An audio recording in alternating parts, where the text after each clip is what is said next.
승소 사례는 우리 의뢰인분이 재산분할 방어에 성공한 사례입니다.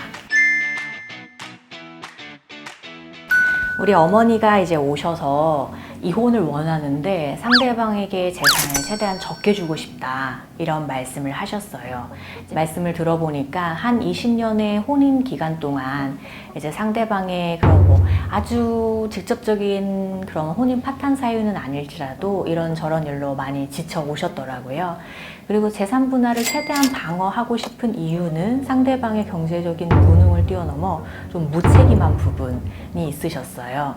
두 분 다 경제적으로 좀 이제 여의치 않은 상황에서 혼인을 시작을 하셨는데 여유가 없다 보니까 그만큼 우리 의뢰인분은 굉장히 일을 열심히 하셔서 이제 자녀분들 양육하고 가사의 보탬이 되고자 굉장히 노력을 하셨더라고요.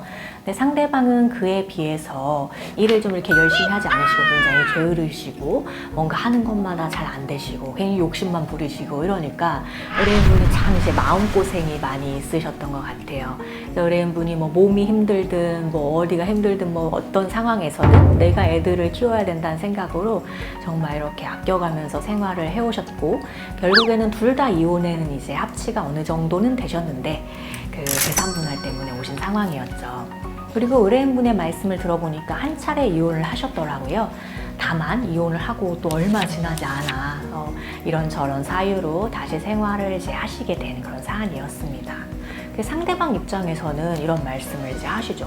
아니 뭐 보통 전업주부라고 해도 혼인기간 20년이면 50% 아니냐. 그리고 양측 뭐 누가 크게 집에서 도움받은 것도 없고 결국 그럼 우리가 일군 거 아니냐 혼인기간 동안에 그럼 최소 50%다 이런 주장을 해왔고 사실 이게 또 어느 정도 일리가 있는 그런 의견이라고 볼 수도 있는 게 이제 기존의 판례들에 보면은 별다른 경제생활이 없어도 이제 뭐 혼인기간 등에 비추어 그 정도 뭐 50% 정도 기여도로 인정한 사례들이 있었기 때문인데요.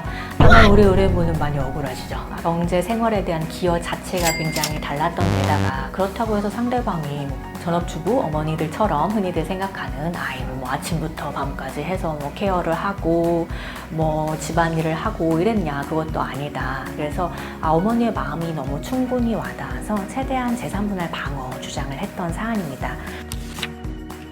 사실 방어를 하다 보면은 이게 꼭 받아들여지지 않을 수 있는 주장도 이제 하나의 공격의 일환으로 해야 될 때가 있는 것 같아요.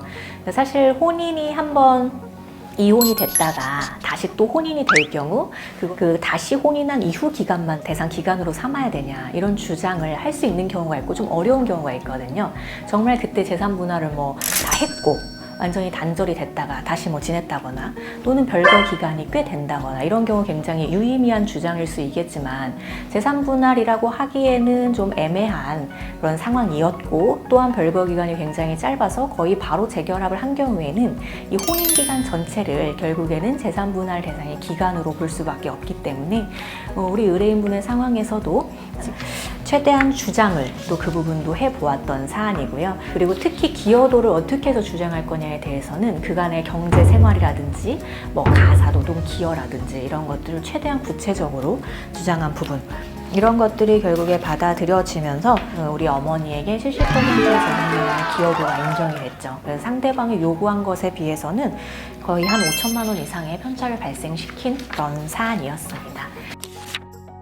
그래서 일단은 재산 분할을 최대한 방어하고 싶은 그런 마음으로 오시는 경우가 많이 있어요. 왜냐면 그간의 경제생활 자체가 나만 너무 고생을 하신 경우 상대방은 마치 자기 일이 아닌 그런 무책임한 태도를 보였던 경우라든지 또는 내가 직접 노력한 건 아닐지라도 뭐 본가에서 굉장히 도움을 많이 받으신 경우에도 그렇고 또는 뭐 상대방이 좀 재산적으로 탕진을 많이 한 경우라든지 여러 가지 이제 경우에 그 방어를 원하시는 경우가 있는데 이런 경우에도 혼인기간 뭐 한 20년 정도 되면은 반 떼어줘야 된다 이런 생각을 갖고 오시는 경우도 있었지만 뭐 10% 정도 편차 또는 그 이상의 편차, 더 그 이상의 편차 이런 것들이 있었던 전례에 비추어 볼 때 구체적인 사안에 따라 충분히 다른 결과가 나올 수 있는 것 같아서 그런 사실관계를 좀 구체화해서 잘 진행을 할 필요가 있는 것 같습니다.